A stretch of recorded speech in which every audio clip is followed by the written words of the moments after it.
Hello and welcome to WION Live, broadcast from London. I'm Ollie Barrett and these are the headlines.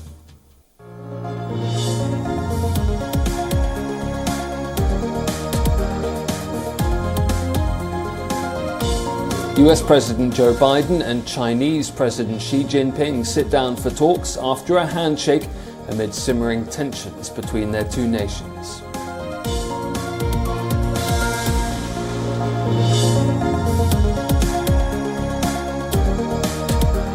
Turkey accuses a Syrian woman of planting a bomb that killed 6 people in Istanbul and blames the outlawed Kurdistan Workers' Party, or PKK, of carrying out the attack.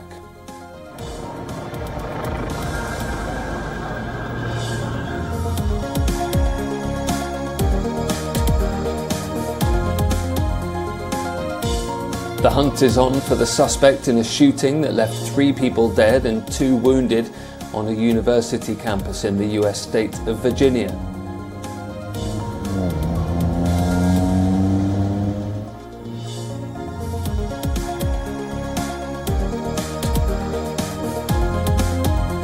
The Kremlin insists Kherson is still part of Russia after Ukrainian President Volodymyr Zelensky visited the southern city from which Moscow's troops retreated last week.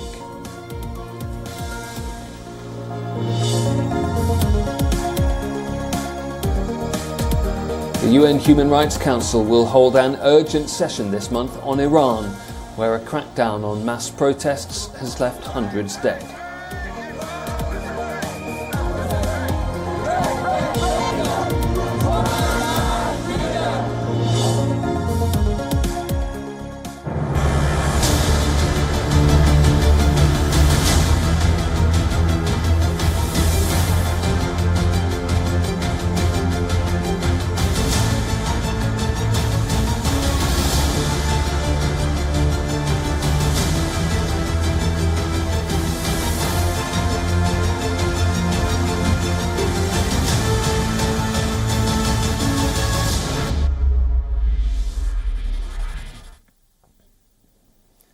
Chinese leader Xi Jinping and US President Joe Biden have met for long-awaited talks. On the agenda for the two leaders, issues like Taiwan, Ukraine and North Korea's nuclear ambitions. They've been meeting ahead of the G20 summit in Bali, Indonesia, which kicks off on Tuesday. UK Prime Minister Rishi Sunak will call on the Group of 20 for coordinated action to address international economic instability and the cost of living crisis. In a statement, the UK government said the world is looking to the G20 to alleviate the burden on the world's poorest people. Russian Foreign Minister Sergei Lavrov will represent the Russian president at the G20 summit. This after the Kremlin said that the Russian president was too busy to attend the summit himself. Well, let's talk now to our principal diplomatic correspondent, Siddhant Sibal, who's joining me live from Bali. Siddhant, what can you tell us about those long-awaited talks between President Xi and President Biden? Well, Ollie, there was a lot of conciliatory statements, to use the phrase, given the fact that how the Chinese president mentioned about how to manage the relationship, while the US president said that competition should not lead to conflict, and both sides willing to have candid conversations. We are yet to hear have the talks come to an end or not, but there will be a presser by the US President Joe Biden here in Bali at around 9:30 p.m. local time, and that will give more details that whether the Taiwan Strait crisis, which was looming over this conversation, discussed between the two sides, and whether there was a mention about Russia-Ukraine conflict as well. These are the key focus areas, but trade has been another area of friction between the world's number 1 and number 2 economy. But today's meeting here in Bali is seen as a breakthrough, given that there was a lot of friction between the two countries, and both sides were locked in a lot of heated rhetoric against each other. So this can ease the tensions, but the big question is, will this meeting lead to easing of tensions in coming few weeks and months, of course? And Siddhant, what do we know about Sergei Lavrov's health? Because there were reports that he'd had to go to hospital. Well, there were reports, and the reports were quickly dismissed by the Russian government. The Russian foreign ministry spokesperson first came out with a statement, and then Sergei Lavrov's video also emerged of he being fit and fine. But there are, of course, conflicting reports so far, now dismissed by the Russian foreign ministry. But the Russians believe that this is part of, to use the phrase of the Russian foreign ministry, as fake news by the Western media. This is, of course, a standard comment coming from the Russian side, but no word from the Indonesian side, which is, of course, the host of this summit, and they haven't commented so far as to whether the Russian foreign minister was taken to hospital or not. And those calls from UK Prime Minister Rishi Sunak for the G20 to come up with coordinated action on issues like poverty amid the economic crisis, what chance of those aims being successful? Well, bleak chances, I would like to say, given the fact that the 3-day Sherpa meeting started on 11th and was supposed to come on 13th. Sherpas are basically the chief negotiators when it comes to the G20 grouping conversation, and the conversation is still continuing. They cannot agree on the joint communique. First, there was a worry over the joint photograph, the family photo. It looks like there will be no family photo this time, for the first time in the history of the G20 summits, because, of course, the divide between Russia and the West. But now the fear has grown as negotiations are still continuing over the joint communique. Just few hours left for the summit to start, but no word as of now that whether the communique has been agreed, because literally it goes down to the bottom when it comes to the bureaucrats conversing. And of course the Russian bureaucrats, the Western bureaucrats, they do not essentially have a good practical relationship in terms of even these multilateral cooperation. So when it comes to what the UK Prime Minister has been saying, it looks like very hopeful of him to just talk about these issues, but it is highly unlikely that there will be a joint comment or statement even on issues like climate change or poverty reduction. Siddhant, thank you.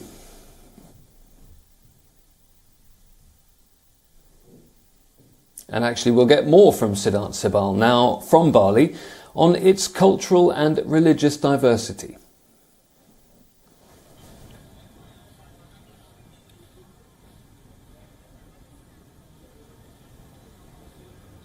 This is Purataman Saraswati, one of the most well-known Bali temples.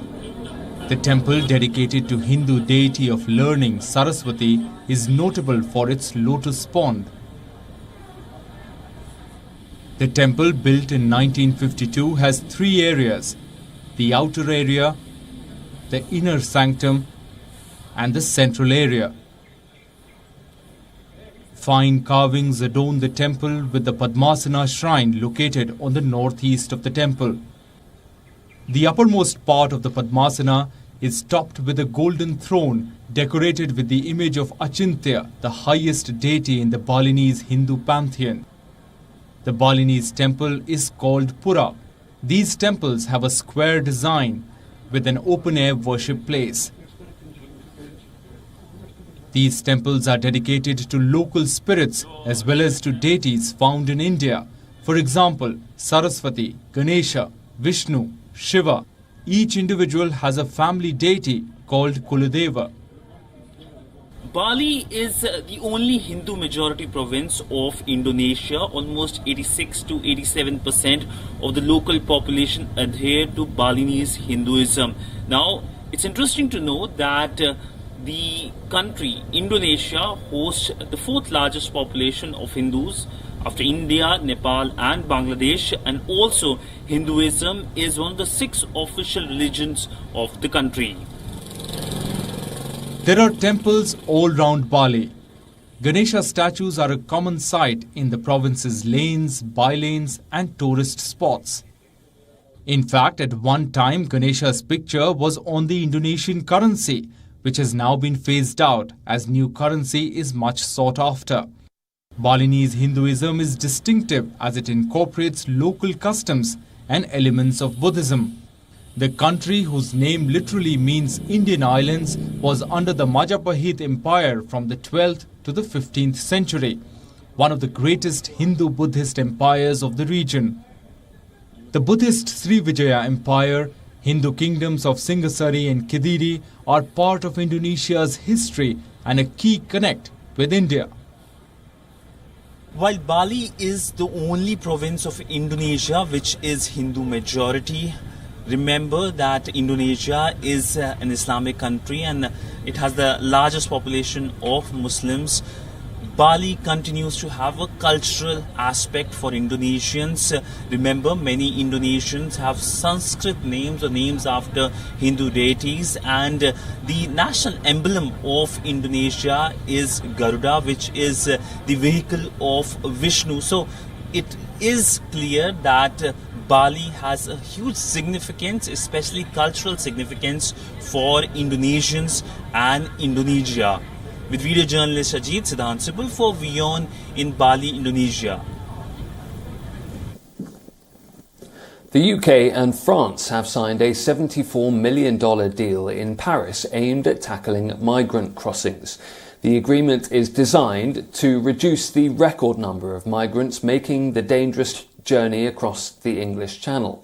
UK figures suggest over 40,000 migrants have crossed the Channel this year alone, with 970 of them crossing over just on Saturday. The deal will see British officials stationed in French control rooms for the first time.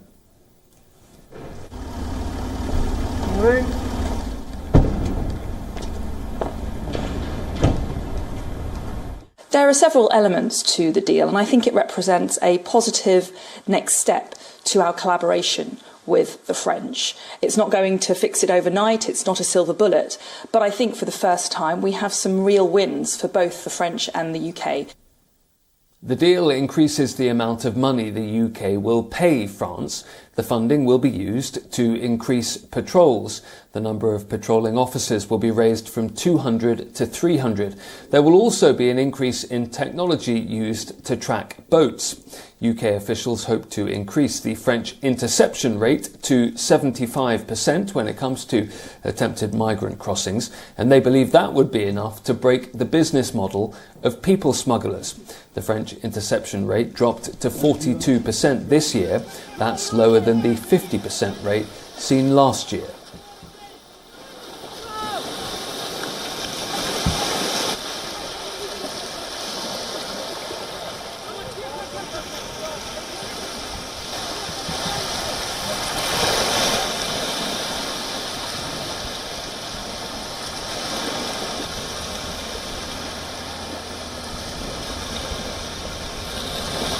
Just come out and spoke to us and they said they're fine with us being here as long as we stay here. Turkish police say they've arrested a Syrian woman for planting a bomb that killed 6 people in central Istanbul. They claim she was working for Kurdish militants.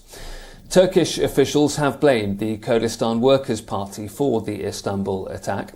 22 people have been arrested in total so far, including the alleged bomber.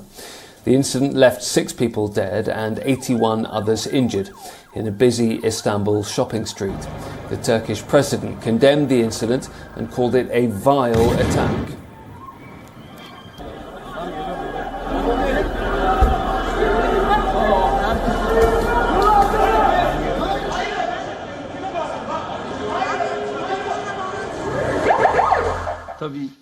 Of course, in the first investigations, it would be maybe wrong for us to say with certainty that this is terrorism. But the first developments, the first information that the governor conveyed to us, there is a smell of terrorism here. And as of now, there is much ongoing. The first indications are that it was a woman who played a role in this. No group has claimed responsibility for the attack yet. The street in Istanbul, which was targeted, is under heavy surveillance, so CCTV footage is expected to help security personnel with the investigation. The Kurdistan Workers' Party is designated as a terror group by the US, EU and Turkey.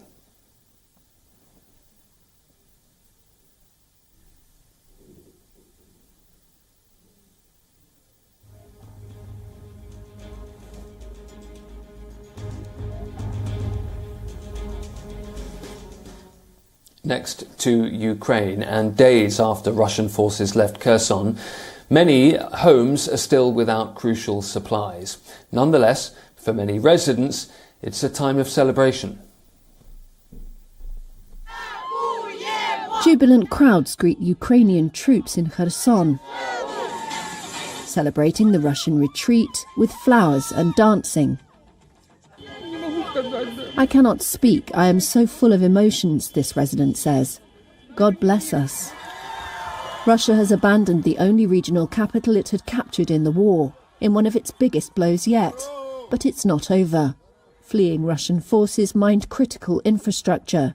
Kherson regional officials said on Sunday. Most homes are without electricity or water, which the utility companies are working to restore. On Kherson's outskirts, a graveyard of military hardware, deserted Russian positions, testify to months of occupation. The withdrawal marked the third major Russian retreat of the war in the face of a major Ukrainian counteroffensive that has retaken parts of the east and south. We could not say a word here. 4 cars came and they told us, it is because of your pro-Ukrainian position. I said, you can shoot us down because we are Ukrainians. We could not say a word. We could not say glory to Ukraine. Police said they were setting up checkpoints and sweeping for mines. The governor of Kherson region, Yaroslav Yanushevich, says there'll be an overnight curfew from 5 p.m. and no one can leave or enter the city as a security measure. Volleys of artillery fire surrounded the international airport. As residents partied in the streets, fierce fighting continued along the eastern front in the Donetsk and Luhansk regions, Ukraine's general staff reported.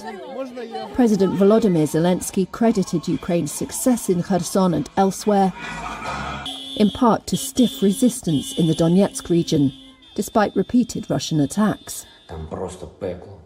There it is just hell, he said in his regular evening video address on Saturday. There are extremely fierce battles there every day. For now the joy is intense though. In Odessa, there was even an impromptu wedding when this couple, she an evacuee from Kherson, heard the Russians had finally left. England are officially the kings of white ball cricket after winning a second T20 World Cup. England beat Pakistan in the final to do the limited overs double. The Three Lions have hit a purple patch in Test match cricket as well, and so on current form can lay claim at least to being the best team in world cricket at the moment.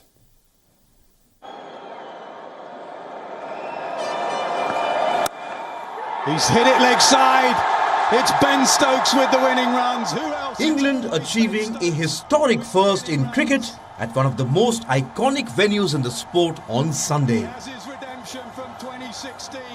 A 5-wicket win over Pakistan in the final of the ICC Men's T20 World Cup made them the first team to hold both the ODI and T20I world titles. It's a massive turnaround from 7 years ago, when an England team exited the 50-over World Cup in disgrace. A shock defeat to Bangladesh meant the Three Lions didn't even get out of the group stage in Australia. It prompted a complete reset. And under Eoin Morgan, England adopted an aggressive approach to white ball cricket, which has now seen the wheel come full circle.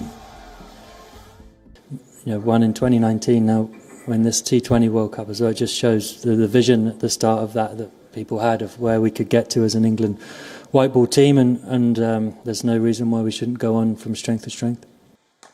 Morgan, the man who oversaw that transition, retired in the summer as his body gave up and his form tapered off. But he can be proud of his role in shaping England's journey into white ball behemoths. The Three Lions have won close to 2/3 of their matches in 50-over cricket since that shock exit in 2015. Their win percentage is slightly better than India. But take a look at the runs per over column. Australia, the champions in 2015, have much more modest numbers. The numbers are much more realistic for England in the 20-over format, but When it comes to the big tournaments, it's the consistency which stands out. India have the best record in T20I cricket since April 2015, but they haven't been able to reach a World Cup final.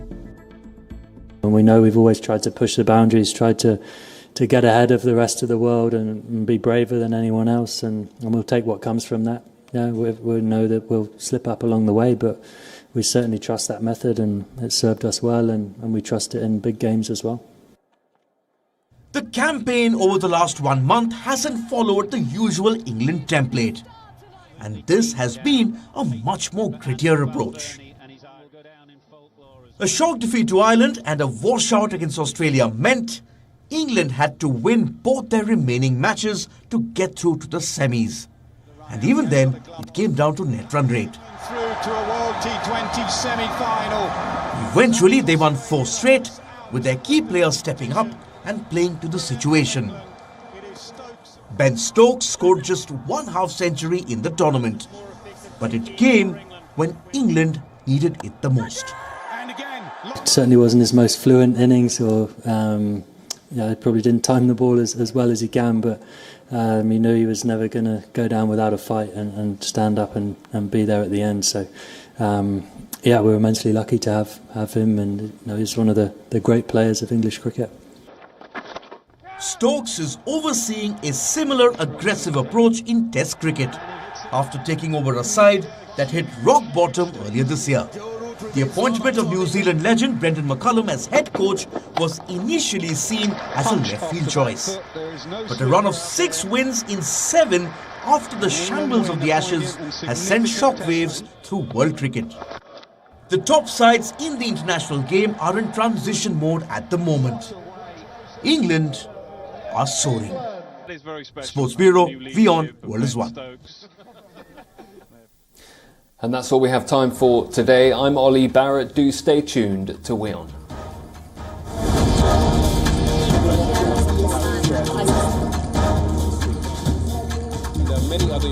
Additional break, Arab.